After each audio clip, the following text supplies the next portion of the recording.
handle the truth. Entirely legitimate topic for debate. You have offended my family. Hey, this is great, man. And you have offended a Shaolin temple. One major responsibility is to encourage people to use less drugs. I know nothing.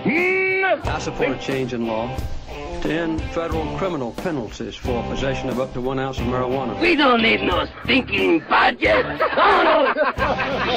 Homosexuality, immorality generally. How in the century you have slurred the meaning of the words we the people. Be warned, this is not your mother's marijuana. You could ask yourself a question. Do I feel lucky? Well, do you, punk? I want to ask you a bunch of questions. I want to have them answered immediately. Surely you can't be serious. I am serious. And don't call me Shirley. Radical Rant. All right, folks, welcome back. 46 and a half after the hour, and today we're taking a look north to Washington State, where there are some radical changes proposed for their medical marijuana program. You know, since they passed Washington State Initiative 502 in 2012, it's just become impossible to ignore the unregulated nature of Washington's medical marijuana. A lot of people don't realize that of all the 23 medical marijuana states, only California and Washington State have no patient registry. And Washington State is second only to California in having very little regulation over what's going on with dispensaries and growers and so forth. There have been many attempts in the past to try to rectify that situation. They've all blown up in the legislature. They've all had problems getting on the ballot or passing, or when they do pass, get line item vetoed by the former governor. So there are these huge problems people have tried to solve in the past, these huge disparities. And now it seems we're about ready for those disparities to be addressed, because in the first 2 years of I-502, the way the Washington Constitution is written, the legislature can't mess with an initiative for the first 2 years after it's passed unless they could get a supermajority of the votes. I don't remember if it's 2/3 or 60% or something like that. I think it's 2/3. So it was damn near impossible for the Washington legislature to make any major changes that would affect how I-502 works. I really wish we had such a clause in the Oregon legislature right now where if we pass an initiative, they can't mess with it for 2 years. But I digress. So now 2 years have passed. And in Washington State, they only need a majority to be able to make major changes. And I have a feeling that this is the session where some of those major changes will happen. The problem, as far as the legislature sees it in Olympia, is you've got this newly legalized recreational marijuana market, and it's having to compete with this pretty much unregulated medical marijuana market. And there's some huge differences in the recreational and the medical law that are making it pretty much untenable. And some of those differences include the fact that medical marijuana patients can home grow, but recreational users can't. So that provides somewhat of an incentive for people who want to grow their own to go medical or break the law. Medical marijuana dispensaries, well, there's hundreds of them, but there's up to last count, I think 80 pot shops. And there's, only a handful in each city. They're all limited because Mark Kleiman and Botech thought that would be a good idea. Medical marijuana requires no testing or labeling in Washington State, and recreational marijuana is stringently tested and accurately labeled. Which seems almost backwards, doesn't it? I mean, wouldn't you think if anyone's going to have the labeling and the testing, it should be the sickest users of marijuana? And then, of course, the most important thing to the state government is that medical marijuana is untaxed. Recreational marijuana is taxed at 25% production, 25% at processing, 25% at retail, plus the state and local sales taxes that average about 8%. So this lack of supply, combined with few sellers and way too high taxes, have priced recreational marijuana at up to $30 a gram. Now that can't compete with medical marijuana dispensaries that are selling it for $30 an eighth, and the old-fashioned pot dealers hanging out in the parking lots who are easily undercutting the pot shop prices. So this situation's neither tenable nor desirable for all the parties involved. I mean, the state, clearly it wants to make its tax revenue. Recreational users, we just want a good product in stock at a reasonable price. The medical marijuana users, they want their access to medical grade products and without taxation. And everybody wants the option to grow their own if they so choose. And almost everybody wants to see the black market end. So something has to be done. And this last week, the first legislation was announced to address the medical and recreational marijuana systems. And this was filed. It's going to be pre-filed. I'm sorry, it hasn't been filed yet, but it was announced. It's going to be pre-filed probably next week in December by State Senator Jeanne Kohl-Welles. Now, Jeanne Kohl-Welles has filed many bills before. In fact, I think it was her bill that got passed that would have legalized dispensaries in Washington State, except for the governor back then was threatened by the U.S. attorneys and line item vetoed all the dispensary stuff. Had that not happened, we wouldn't be in this mess. But so State Senator Jeanne Kohl-Welles has the best of intentions. She wants to see both systems work well. Basically, what she's doing here is she's written a bill that would merge medical and recreational marijuana into a single state-regulated system. And here are some of the proposed changes. For home growing, well, right now, medical patients in Washington State can grow 15 plants. Doesn't matter, mature, immature, whatever, 15 plants. And recreational users can't grow any plants, 0. Afterwards, at least from my reading of the news story, all adults will be able to grow 6 plants. I didn't get any more detail than that. I don't know if they'll have an exemption for medical users who sign up for a voluntary registry. If they'll be able to still grow 15 plants, we're going to have to get more information in December when the bill is actually pre-filed. The way the news story was written, though, it seemed like all adults would get to grow 6 plants. That could be problematic for the medical users. A lot of them need to be able to grow more plants.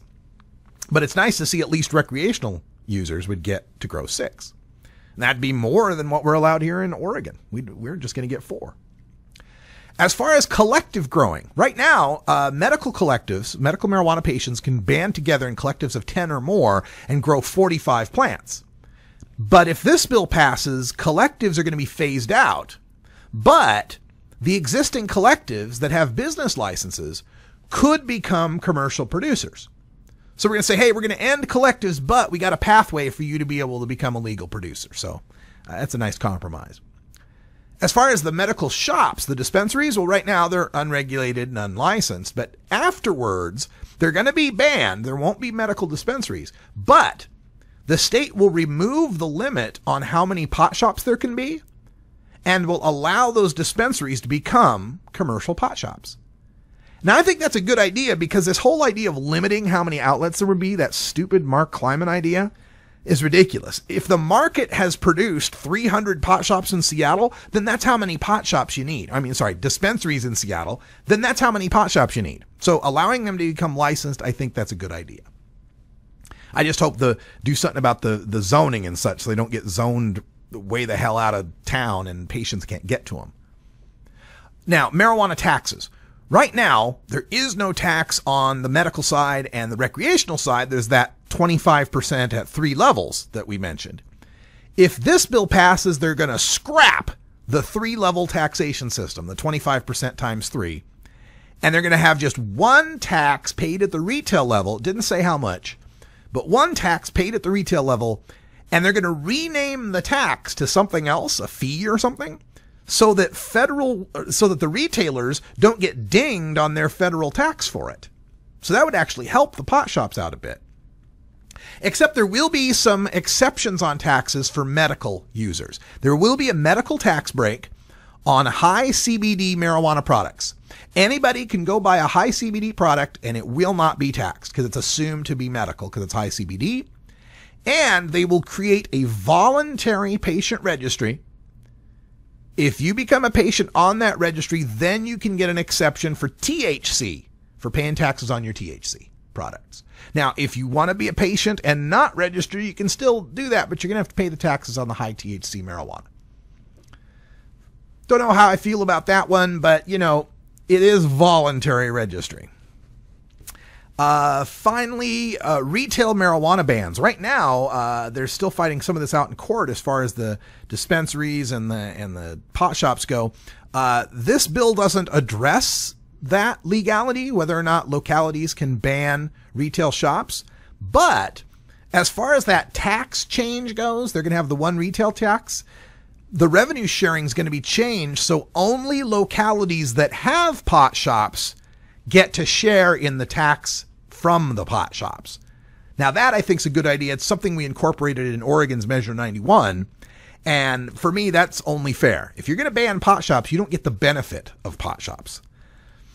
Some other changes in this, Senator Kohl-Welles' bill would reduce the buffer zone between pot shops and kid-friendly locations, schools, parks, playgrounds, and so on, from 1,000 feet to 500 feet. That would open up a whole lot more locations, many more locations where people could establish pot shops. Also, Kohl-Welles' bill would establish licensed delivery of marijuana. You could actually have legal marijuana delivery systems in Washington state. That would be great, especially for a lot of those patients with no transportation. And they would create a state cannabis board, and licenses would be granted for the study of cannabis. This is something, the political reality of legalization, both in Washington state and in Oregon and in Alaska, as far as I understand, required that existing liquor boards regulate and run the marijuana legalization, the regulations and such.